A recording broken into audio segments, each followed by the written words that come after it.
Hey everybody, I want to welcome you into our Team Chiropractic Half Hour to Health. Today's topic is on movement and how you can attain freedom through fitness. Let's get started. So, look, y'all, the facts are that we are more sedentary and less physically active than we have ever been before. And it is directly impacting our health. Inactive adults are seeing increased risk of early death, heart disease, diabetes, even depression as a result of inactivity. And our kids aren't immune to this either. Obesity rates have been skyrocketing over the last 30 years as activity levels have waned. And we're seeing kids as young as 5 years old getting plaquing in their arteries, which is an early sign of heart disease. Make no mistake, this is not normal and it is a problem. Now, when we look at the most recent guidelines for physical activity, you notice that kids require the most exercise, at least 1 hour per day of intense, vigorous activity. And as we get a little bit older, that wanes to between 75 minutes to 5 hours per week of activity, depending on the level of intensity we ensue. Now, as we get older or we go through times in life where things are a little harder, maybe it's during pregnancy, postpartum, when we start to develop different diseases or disabilities, we cannot neglect exercise either. It's very, very important that we keep up with these things because exercise is an essential component to our health. It is actually one of our 6 essentials to health and wellness, and it is a key component to making sure we don't fall through with metabolic dysfunction, immune dysfunction, digestion, or cognitive decline over time. We cannot allow ourselves to put exercise on the back burner. We have to keep up with our exercise over time. Now, I want to take a quick moment to pause here and make sure that we are all understanding that exercise itself does not heal the body. Exercise is very, very important. It is a piece and a major component to healing the body, but it is not health in and of itself. This is important because if you are under the assumption that if I go out and I exercise and do everything right on that end, I can slack on the other ends and be just fine. And that's simply not the case. Even though everything we're going to talk about today with exercise is vitally important, it is one piece of the health puzzle. Similarly, being fit and being healthy are not the same thing either. There are many high-level athletes in this world who develop sickness, disease, and some who live with sickness and disease as it is today. Fitness is purely a result of exercise over time, and it's your body's ability to distribute oxygen into your muscles for activity, something we need to be able to do. But health is something greater. It is a state of complete physical and mental well-being. It is not simply the absence of symptoms of disease, and it is not simply being fit. It is a bigger, broader health aspect that we need to take into account for. So, one of the cool things that exercise does that most people are unaware of is that it actually has a direct role in influencing your genes. There is a segment of genetics called epigenetics, whereby our choices will actually turn on or turn off genes over time, allowing them to either express normally or abnormally. Healthy normal expression is what we need to survive and to thrive. Abnormal expression is going to lead to more sickness and disease. What that means for you is that your genes are not a determining factor in your life. Yes, they play a big role, and if you have bad genes, let's say your mom and dad are sick or overweight and they pass those on to you, your chances are going to be higher, but they are not a death sentence. I don't want you to look at your genes as a defeatist mindset, as something that you can't control, because you absolutely can. Epigenetics proves that. But you have to make positive health choices in order to influence those genes and set yourself up for the best way possible. If you take this defeatist mindset that it doesn't matter what I do or how hard I work, I'm going to be sick, then you are setting yourself up for a self-fulfilling prophecy. And that's no good for anyone. So cut that out of your mindset now and start making those changes because you can do it. Now, traditional exercise focuses on getting into the fat loss zone of cardiovascular activity. Now, going back into the 1970s, there was a lot of research going through and looking at what level of heart rate is going to give you the different hormonal responses for fat loss, for endurance, for strength. And all these studies are true. These are real things that happen when you get your heart rate to a certain point for a certain period of time. These hormones are triggered. However, this leads to the false premise that if I get in that heart rate for a real long time, I'm going to get a ton of really good results. And that is not true. What this actually leads to is a form of overtraining, where too much of a good thing is a bad thing. Think about it this way. Water is healthy. We all need water to survive. Our bodies are mostly made of water. But if you take in too much water, what's going to happen? You're going to drown. Too much of a good thing can be a bad thing, and so we don't want to be fooled into the idea of overtraining. Another cool thing that means for you is that you don't have to spend hours and hours and hours exercising to get the best benefit. What we're going to talk about today is how to get the most benefit from healthcare and exercise in the shortest period of time. So, When we look at these two graphs, the graph on the left goes over classic cardio and the amount of energy burned during classic cardio. In this example, we're doing 1 hour of moderate to high intensity cardio exercise. You notice during that hour, the green shaded area, which represents the energy burn, is nice, high, it's consistent, and at the end of that hour, over the next 20 minutes, we continue to burn calories, to expend energy, but it drops off very quickly. So after about 20 minutes after you're done with that classic cardio, you're done burning calories from that exercise. Our graph on the right is from a training called metabolic conditioning. This is what we're going to recommend for you today. In this example, we have a 12-minute sector of intense activity. Notice the peak is much higher than on the other side. And then after exercise, the next 2 to 3 hours, we're expending a lot of energy, slowly decreasing that energy expenditure. So you're getting a much higher benefit with a much shorter time of output for your exercise, which means you can get a lot more done in a shorter period of time, which is good for all of us because most of us don't have time anymore. And that's one of the biggest excuses people make when it comes to exercise is that lack of time. So for anyone who is not comfortable charting out their own exercise programs, who needs that constant guidance and doesn't want to go through a personal trainer or someone directly on top of them, I'm going to recommend Max T3. This is a workout system that uses 3 principles: time, type, and tempo, varying them up consistently to maximize your anabolic hormones, which, as you can see, burn fat and build muscle, and diminish your catabolic, which do the opposite. This is a very good way to get metabolic conditioning and have someone who is constantly giving you that programming. So if you want any information on that, please ask our staff and we'll get you set up for that. If you're willing to try to chart your own progress, that's what we're going to go into next. So the foundation for what we're going to do with metabolic conditioning is high intensity. If the intensity is not high, it is not going to work. High intensity, when we're talking about lower amounts of time with exercise, is very helpful because it optimizes your hormone response, which allows you to burn fat, build muscle, as well as promote cardiovascular health, lung health, and blood sugar regulation, among other things. High-intensity exercise has also been shown to increase cognitive performance. So particularly for school-age children who are trying to learn and grow, it's a very useful tool for them in order to boost their school performance as well. Now, before any high-intensity workout, we always need to warm up. And I'm not talking about your classic stretching where you're bending forward trying to touch your toes. That's not what we want to do before exercise. What we want to do is get your body primed for the types of explosive movements you're going to do. So we developed a nitric oxide workout. It's a 2-minute warm-up routine in order to get you primed. Now remember, this is just a warm-up. This does not replace your workout. This is just to get you ready for it. It starts with 10 to 15 body weight squats. Important keys for the body weight squats: we always want your feet to be about shoulder width apart. When you are bending, we're going down as low as you possibly can until your knees at about 90 degrees. If you can't get to 90 degrees, go as far as your knees will allow you to. Always make sure that your chest is upright and you're not rounding forward towards the floor. We want to make sure we have a nice tight core as we go down. After our body weight squats, we do 10 to 15 lateral raises, where we simply raise our arms up to the side if you can, up overhead, nice and slow, and bring back down towards neutral. If you have small weights or small resistance bands, you can use those to increase the resistance a little bit, but don't go overboard. Remember, this is not your workout. This is just getting blood pumping to those muscles. So if you want to do that, feel free, but don't go overboard. Next, we do 10 to 15 good mornings. This is done with a slight bend in your knees.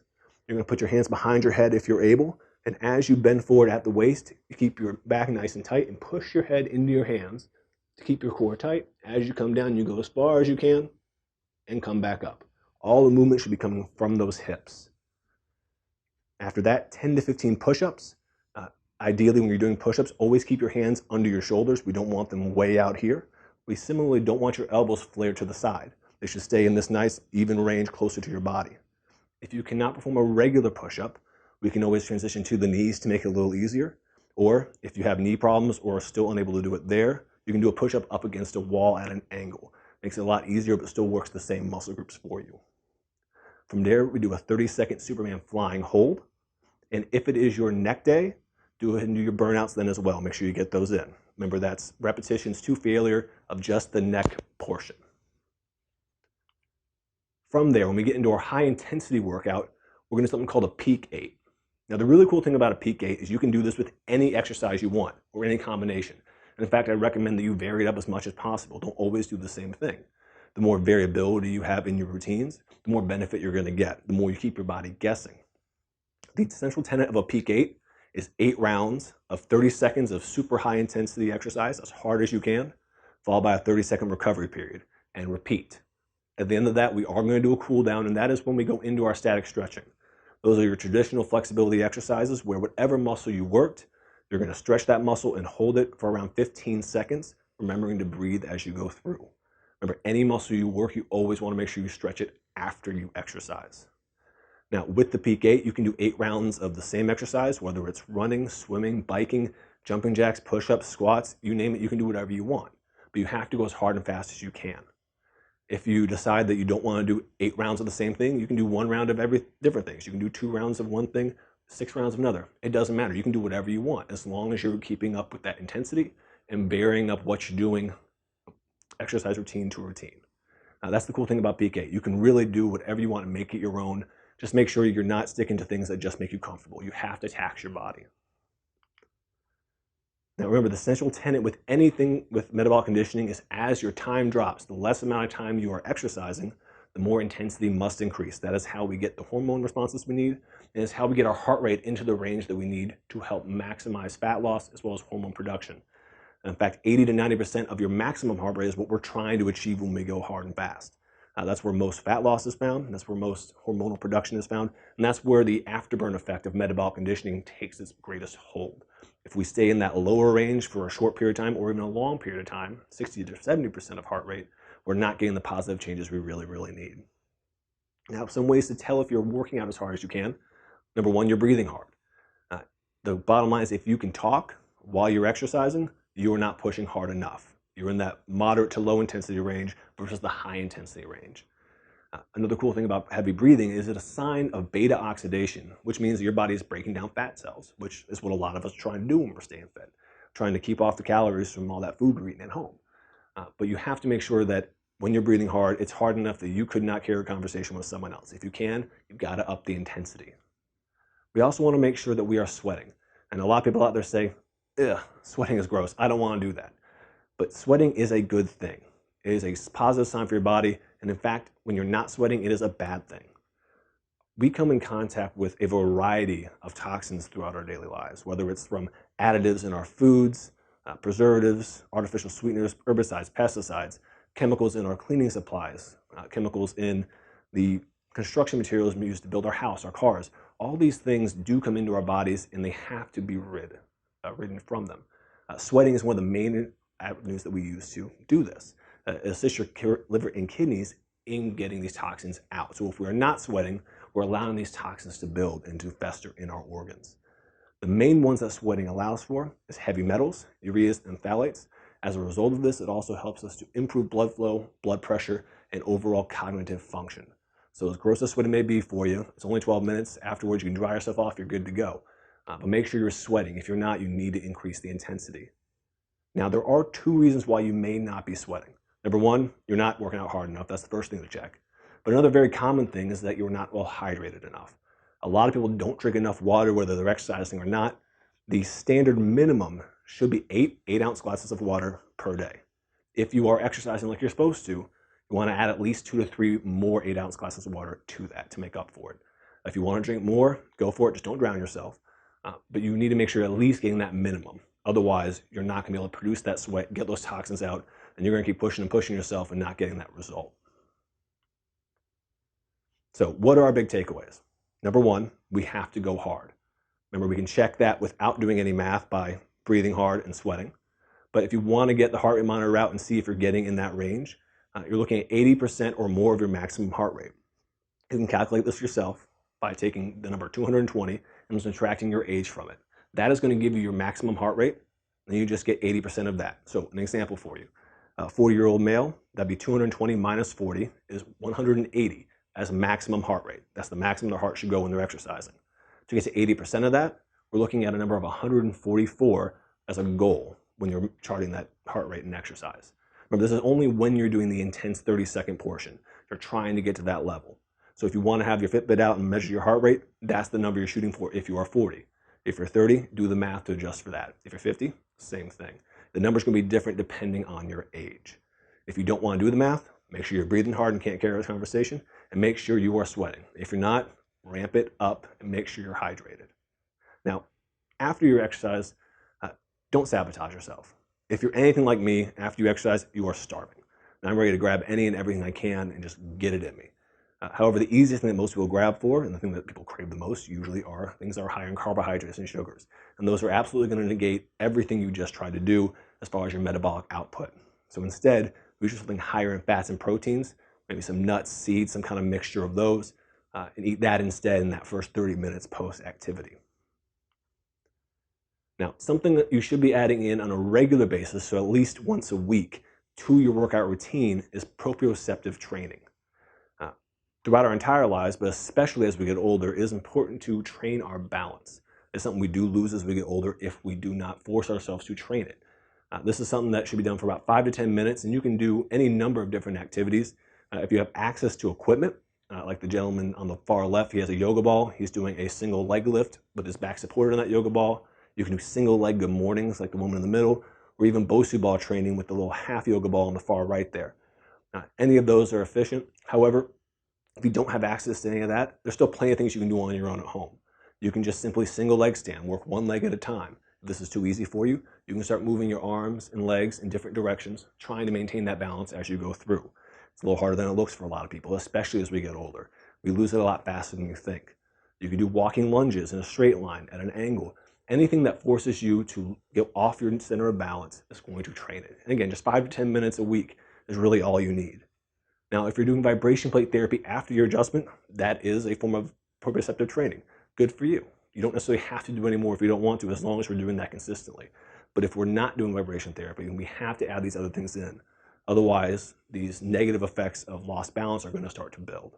So remember, add this in at least once a week in addition to your high intensity training, warm-ups, and cool downs. So to kind of bring it all back home to you, remember, your genes are what start off the whole process, but they are not the determining factor. The choices you make are what's going to determine your outcomes. You can think of this as genetics loading the gun and your choices pulling the trigger or not. The healthy choices you make with your diet, with your exercise routine, with stress level reductions, all these things can help keep you healthy or can make you sick. The power is yours to do it. Now, one thing that we don't want to forget is that your spine, your nervous system, is what controls all of this. When it comes to getting the most benefit of exercise, out of your diet, out of your sleeping routine, you need to have a functioning nervous system. All healing comes from above down, starting with your brain, down that spinal cord, then inside out, from the cord to the rest of the body. If there is a subluxation that is interfering with that nervous system, your body is not going to function the way it's supposed to. Those hormones that we're trying to release, to burn the fat, to build the muscle, are not going to be able to do their job. Your body's not going to be able to recover the way it's supposed to. You're not going to heal the way you're supposed to. You're not going to be able to digest the good food you just ate. All these things are going to be diminished with that diminished nerve supply. If you look at this list and any of this looks familiar to you, whether it's you, your friend, your family, that is a problem. It is a warning sign. It is a check engine light honking at you, telling you there's a problem under the hood. So don't ignore it. Take a chance and actually go and get checked. Make sure that we're not dealing with a spinal problem that we can address earlier rather than later. Because the longer these things sit, the more they build, the worse these problems get. But I don't want you to be fooled by thinking that, well, I don't have any of these, so I'm fine. Remember, how you feel is not the indicator of your health. If you feel bad, we know that's a problem. But just because you feel good, it doesn't mean you're healthy. Just because you're fit doesn't mean you're healthy. When you look at the nervous system, this tiny little red portion at the bottom is the only part you feel. If you have a subluxation and you're not putting pressure on that bottom 10%, those warning signs are not going to go off. But there's still pressure interfering with the rest of it, impacting your health, whether it's your immune system, your heart health, your lung health, digestion, whatever it is, whatever that nerve happens to go to. And it's far more important than how we simply feel. So you have to judge by the facts, but we know make us healthy. And from a spinal standpoint with the nervous system, making sure we're getting our weekly adjustments until those x-rays are showing us that there's not pressure there anymore. Now remember, all sickness and disease comes from two things. A deficiency of something we need, the number one being that decreased nerve flow due to spinal subluxation, or toxicity, number one being abuse of medications. When we look at all these things together, we have 6 essentials to keeping us healthy and well. Number one, we got to take care of our mind and spirit by doing 15 minutes of daily prayer and meditation, or some kind of spiritual reading in order to help make sure we're lowering our stress levels and keeping our mind on point. Number two, we have to keep our spine, our nervous system functioning to its best by getting those weekly adjustments, practicing good posture habits, doing your traction and your neck ups every single day. We have to make sure that we are eating off the vine. 75% of your food should be untouched by man, God's food. Number 4, exercise with the principles we just talked about today. At least 6 days a week, going through these high-intensity interval trainings, getting the most out of your exercise routine to prime your hormones and your body to do its best. Number 5, we need to make sure we're resting in alignment. That means getting good sleep on your back with your rolls, your wedges, as long as you can, uninterrupted, and trying to be on a consistent schedule and rhythm. The rhythm is important when it comes to sleep. That's how we heal. That's how we recover. And then finally, we need to make sure we're helping ourselves detox by sweating, by doing 21 or 28-day cleanse twice a year in order to help prime our systems to get all this other junk out of our bodies. If we live these 6 essentials, if you follow them, you can achieve your best version of your health, regardless of what your genes say, regardless of what your history says. This is how you maximize what God gave you, your health, and only you can do it. So I want to thank you all for tuning in. Please check out our other workshops online full of great information just like this, and we'll see you in the office soon.